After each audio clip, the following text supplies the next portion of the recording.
On to the last team in the NFC South, the Carolina Panthers. Now, I wasn't very excited to talk about this team earlier today, but then news came out that Baker Mayfield was traded to Carolina. He kind of saved the show. Loki. He kind of saved the show. Okay. So I give him a lot of shit, but thank you, Baker. Thank you. It's good for one day of the year. Absolutely. That's it. Baker Mayfield will make the playoffs with the Carolina Panthers this upcoming season. How much you want to put on that? 5-12 last season, 29th ranked offense. That's going to go up with Baker. Put $1,000 21st ranked defense. Now, last season, Put 1,000. they started off 3-0 with Christian McCaffrey. 2,000.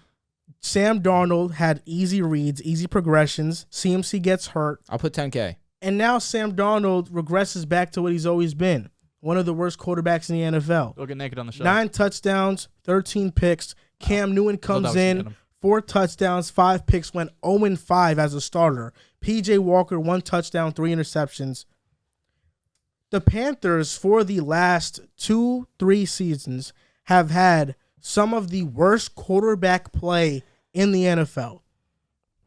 Well, Baker Mayfield, past 3 years outside of 2021, you go from 2018 to 2020, he's finished top 15 in PFF grading every single year. Stop with the PFF grade, dude. Now, Baker Mayfield, when he's healthy, is a very good quarterback. Yes, indeed. So he's great. Baby. So he's Drake. great. He's a good quarterback. So he's great. Thank you. That's now the additions. Rashard Higgins was a good addition. Ike Ekwonu, Bradley Bozeman, Austin Corbett, Matt Ioannidis, Corey Littleton, Xavier Woods. This offensive line last year is one of the worst units. This year, I think they're going to be better. They're going to be at least average. You have DJ Moore still, Robbie Anderson, Christian McCaffrey, Tommy Tremble hopefully takes a step. Now, before Baker Mayfield, I had the Panthers winning 6 games, going 6-11. That's a lot. But with Baker, they will go 9-8. And that first win is going to start week 1 versus the Cleveland Browns. I agree. Mark it in. I agree. 1-0 versus the Giants. 2-0. I think they lose to the Saints week 3. They beat Arizona because that's without D-Hop still in week 4. That's 3 wins. They lose to San Fran. They lose to the Rams. They lose to the Bucks. Then I have them beating Atlanta at Atlanta. I have them beating Baltimore. Yes, I do. I have them losing to Denver.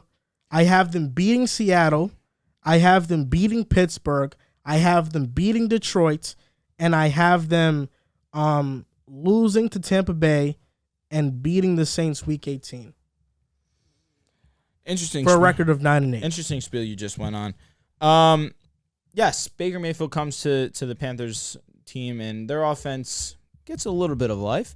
CMC, I'm sure, is super happy to have someone that's going to continue to dump off the ball. Before you go, there's a chance the Browns start off 4-0, beating Cleveland, New York, the Saints, and Arizona. Panthers, you mean? You mean the Panthers go 4-0? Panthers start off 4-0, yes. Because I have them splitting versus the Saints. We saw that happen last year, and they didn't make the playoffs either. My statement still stands. Baker Mayfield is an upgrade for this offense, no doubt. You go from the 32nd best quarterback in the NFL to around 23, 24th best quarterback in the NFL.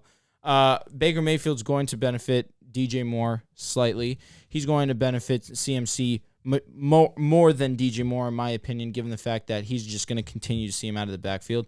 And I don't want to speak this out into existence, but we've seen CMC these past couple of seasons struggle to stay on the field, and it's been due to overusage. Hopefully Baker Mayfield doesn't rely on CMC too much. Let's hope that this offensive line is revamped and proves so this upcoming season to protect Baker Mayfield, because up until this point, Baker Mayfield's only played with a pristine offensive line.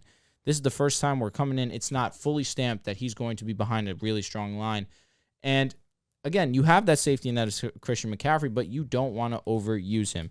DJ Moore is going to be great. Has put up 1,000 yards these past couple of seasons, past 3 seasons, I believe, actually, with mediocre quarterback play.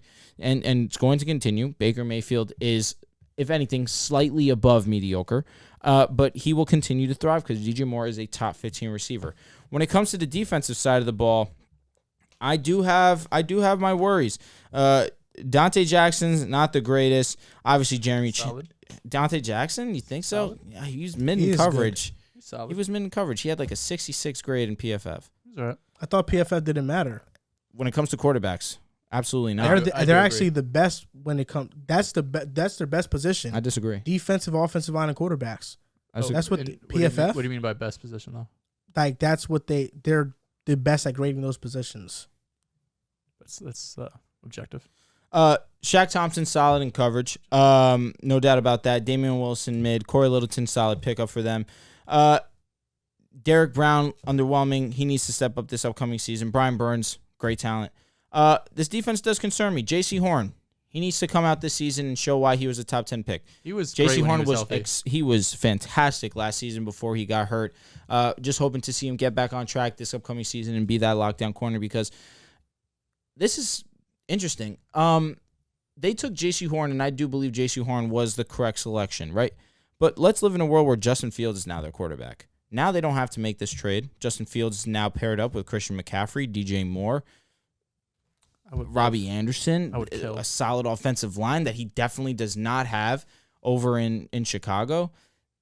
The Panthers made a huge mistake not drafting Justin Fields. Obviously, J.C. Horn's Sam not Darnold over Justin Fields, basically. And J.C. Horn is a fine ball player. I'm not trying to say that he's not, but in terms of what you need for your franchise, number one priority is a starting quarterback. If you guys didn't trade for Russell Wilson, you can make the same argument. I don't disagree. And listen, why I'm not upset about it too is because we needed that cornerback depth, similarly to the Panthers, right? Yeah, for sure. But we had the assets to go out and acquire a guy like Russell Wilson. Excuse me. Well, I mean, so did they. Like it's not like you guys had extra. We picks. gave up 2 firsts. Well, you got an extra second seconds. for Vaughn, but that's really it. It's not like you had. No, they definitely. The Panthers had the assets. They were in on Deshaun Watson. They had pick 7. You guys had like 9 that year, right? Mm-hmm. We had a really good. Yeah, you're right. Yeah. But ultimately, Justin Fields should be the starting quarterback of this team, and I feel like that would be better suited for them, where they'd have multiple years on that contract, and they could put pieces around Justin, which they've done up until this point for Sam Darnold and a washed-up Cam Newton. They already had those pieces in place. No doubt. But now these pieces are in place for a guy like Baker Mayfield, who has shown you that he can get you to the playoffs, sure, but what is he really doing past that? We saw it when Chad Henne, I believe it was Chad Henne. Yeah, Chad Henne. Chad Henne comes in the second half of the game against the Chiefs, and Baker was unable to get that done. I think that Baker is going to be an upgrade, but very marginally. To go through their record, again, I gave Baker some respect. I went back to readjust my schedule predictions. I have them going 3-0 to start the season as well, but I have them losing to Arizona. I have them losing to San Fran. I have them losing to the Rams. Have them losing to Tampa Bay. I give them the benefit of that win against Atlanta. I do have them beating Atlanta twice, but I do have them losing to Cincinnati. I have them losing to Baltimore. Have them losing to Denver. Bye week, winning against Seattle. Seattle's going to be a bad team this year. I have them losing to Pittsburgh. I have them losing to Detroit. I have them losing to Tampa Bay, and have them losing to New Orleans for a record of 6-11. What'd you have them? What was the record for you? 9-8, and they're a playoff team. Remind me about the Saints. They were 9-8 as well. Yes. Yeah. 9-8, 8-9. Okay. Between there. I'm gonna which way do you lean for the Saints? Curious. And this is tough. I love the freaking Saints. I really love the Saints. I mean, Jameis is your guy. You almost gave him 11 wins before. If Jameis is your guy, and I think the Saints, without a doubt, have a better roster than the Panthers. And more continuity on the coaching staff. Kind of. This I mean, is Matt tough, Release man. has been there was the head coach last year. No, but Dennis it's Allen just wasn't. I know, but they've been firing OCs left and right. Yeah. You're bringing Ben McAdoo. Ben McAdoo had Baker Mayfield as his quarterback 6 in the 2018 draft. So he's not a fan of Baker. How is that going to work out? Like, there's things that can implode in Carolina. For sure. I don't see anything imploding in New Orleans. I see it being very steady, stable. That's why I give them the. I mean, I have the Panthers at 7-10, so I have the Saints with a 2-game, pretty comfortable. Or did I have them at 8-9? I'm gonna change I have my 8-9 Saints. I'm gonna also. change the Saints pick to 10-7. Okay. Yeah, this Panthers team is fun, right? They have a young defense that I think have a lot to prove, right? I think J.C. Horn coming back from injury, Derek Brown being a former first-round pick who hasn't really panned out to the way they want, Brian Burns, who's kind of always been on the borderline of being great but hasn't really taken that leap yet. Agreed. And making upgrades to like Matt Ioannidis as well. So I'm excited for them. I think they have a really good safety duo too with Jeremy Chin. They picked up Xavier Woods from Dallas. So I'm excited for their defense. I think it's fun. And then offensively, picking up Icky, who is one of my favorite prospects in the draft, let alone offensive line. Oh, he wasn't. You called him a bust. No such thing. I liked Icky a lot. You know, a mauler, someone who could hold down that tackle spot for years to come. Hold down that tackle spot's a pause. You said mauler. That's not a pause. Dude, can you stop? But at the end of the day, Foul. I do think the Saints and obviously the Bucs have a better record than them. I have them going 7-10. I don't really think they'll be in the playoff hunt. You know, maybe week 8 you'll see them on the screen in the hunt. But when it comes down to it, I just think there's probably 8 teams in the NFC that are better than them currently. That's insane. No. Now who though? Because I have these are the playoffs for me. I have division winners: Eagles, Bucks, Packers, Rams. Yep. Right, and then for the wild card, there's 3 teams that enter it. 49ers, I think, is one team that enters it. The Cowboys are one team that enters it. Vikings. And then the last 3 is Vikings, Saints, Panthers. So I think the Vikings and Saints are better than the Panthers. So I have them as the 8th best team. You know, a couple things go their way. but Who there knows? could Baker has a there breakout could be year. regression with the Niners though. Why? If they don't have, well, Jimmy Garoppolo at least gave them a stable quarterback. If Trey Lance isn't at least better than him right now, then they could regress. I think Trey Lance. And injuries and stuff, you know, they're always I feel an like injury they're always concern. banged up though. Exactly. They were relatively healthy last year. Like Debo stayed healthy the whole year. Kittle missed a handful of games, but he played like 14. So I'm saying there is a chance though in that. You know, I'm in on San Fran. Yeah, for sure. I'm super in. Love Trey Lance. He's an upgrade. I for love Jimmy San G. Fran too. I like San Now, Fran. Trey Lance could be a top 20 quarterback this year. We don't know. Jimmy G's really the only guy looking for a job, and there's no jobs out there. And San Fran has said they're not going to release him. They're not going to trade him to Seattle, obviously. That's because if Trey Lance doesn't pan out, they have a good option. Yeah, but it's hard because Jimmy has taken that team to the NFC Championship, taken them to the Super Bowl, and you want Trey Lance, who you just traded a boatload of assets for, number 3 overall pick. You want him to own that room. I think it's really hard to do that if you have Jimmy G. Like, sure, can he learn from Jimmy G and have a veteran presence? Yeah, that would be great. But I want a guy like Brian Hoyer, not someone like Jimmy G who has the potential to take your job. Or I'm looking over my shoulder like everyone in the locker room has already been behind this guy. Just last season, he was their leader. Now I'm their leader, but now the backup has been, you know, so I just think it get messy. That's the only thing. They might end up releasing him. It's $20 million. They could shut off the cap, so we'll see what happens.